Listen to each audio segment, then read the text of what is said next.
Angikubingelele ngomukele kule channel. Ngikuthanda kakhulu nje ukuba nawe ngalesi sikhathi sikhulume ngendaba ethinta uthando, ethinta kumshado, njalo njalo. Kanti-ke nje namhlanje sobe sikubheka kakhulu la, sibheka la indaba yokuthi ulungisa kanjani umshado wakho ngemva kwe-affair. Siyazi ukuthi-ke kuma-relationship nasemishadweni iyaba khona i-affair, asisho ukuthi into efanele ibe khona, but kuyenzeka ibe khona. So sibheka ukuthi ulungisa kanjani izinto uma-ke kwaba ne-affair. Into ebalulekile kokuqala ngicathi kubalulekile uqale ubheke ukuthi why i-affair yenzakalile, yini ebangele leyo affair emshadweni wakho noma kuleyo budlelwano bakho, kunokuthi uvele ukuthi usole umuntu wakho ukuthi why une-affair then ufuna ukuqeda umshado noma ukuqeda leyo relationship. But get to know the real reasons, the real motive ukuthi why yenzakalile. Is it that person ngoba ehluleka ukuthembeka, or is it you obumpushela towards that infidelity or leyo affair yenzakalile? So eziningi izinto ezenza ukuthi kube ne-affair, i-lack of affection, enye izinto ezicontribute ekutheni kugcine sekune infidelity, loss of fondness noma ukunakekelana, that caring for each other. Uma iphela lento leyo iyenza ukuthi kungaba ne-affair. Ukuphela kwe-communication between the two of you, emotional, iyadingeka ukuthi nibe ne-communication, and ne-relationship nayo ngoba iyakudinga ukuthi uma nisemshadweni nikwazi ukuthi nibe nani ne-communications.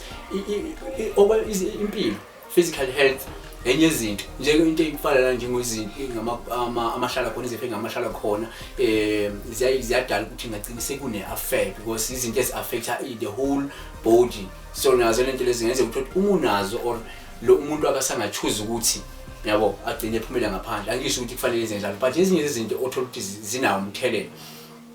Ezinye izinto ukungaphili kahle ngomqondo, ama-depression, anxiety, i-disability nokunye, ezinye zezinto uthola ziyaba nomthelelo ekutheni mhlawumbe kugcine iba khona ilona ama-problems angazange alungisa. Uma kunama-underlying problems uthola ukuthi anidluli kona, nikwazi ukulungisa all these things. Uma niku-relationship noma nisemshadweni zingalungiswa, ziyahola ukuthi umuntu wakhe angagcine ephumela ngaphandle ayothola i-peace of mind, because i-peace of mind la ekhaya ayisekho, la ekhaya kusenakuthula, yabona.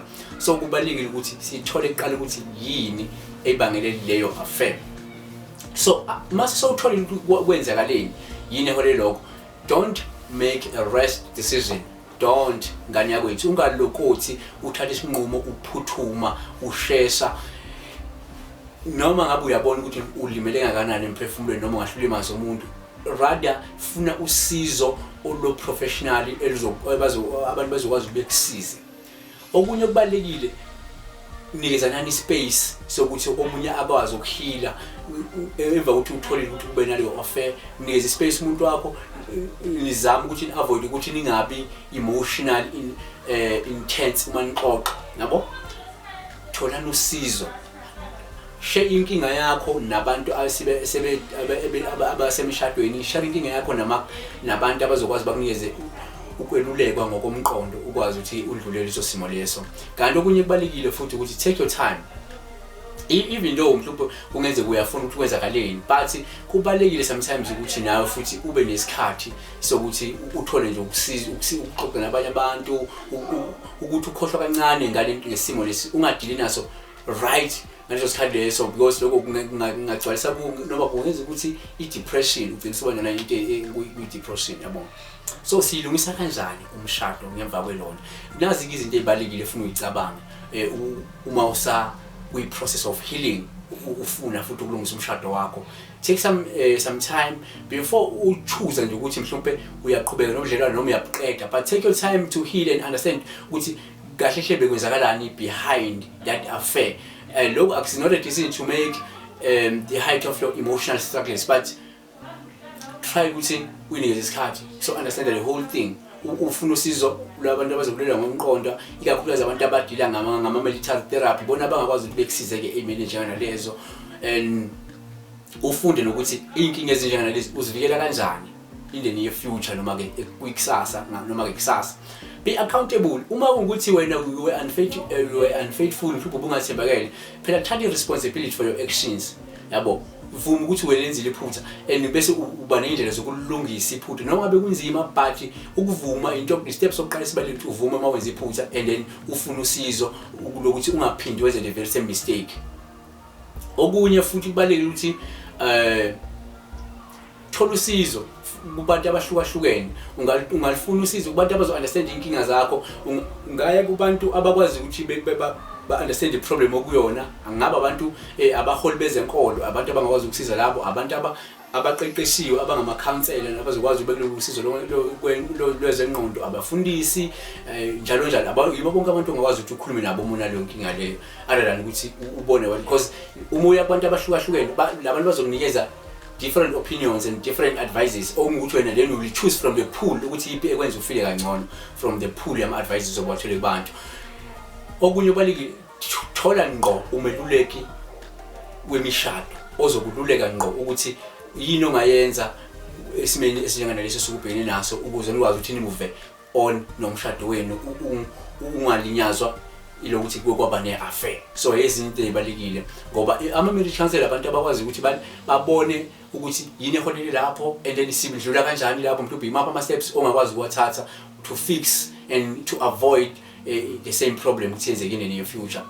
Okunye okubalekile ukuthi restore trust. Zamani ukuvuselela ukuthembeka nokuthembana emshadweni wenu, because i-trust iyona yokwenza ukuthi umshado wenu ne-relationship yenu ikwazi ukusurvive, ikwazi ukuthi ikwazi ukuqina, ikwazi ukuqhubeka phambili. Kodwa uma ngasekho i-trust kusho ukuthi angeke isakwazi ukusurvive. So kubalekile ukuthi zamani ukuthi nivuselele ukuthembeka. If wena awuzange uthembeke, zama ke manje ukuthi ukhombise ukuthi umuntu wakho sengakuthemba and uthembeka kuyena truly, so that azobona ukuthi azoba convinced ukuthi indeed ushintshile.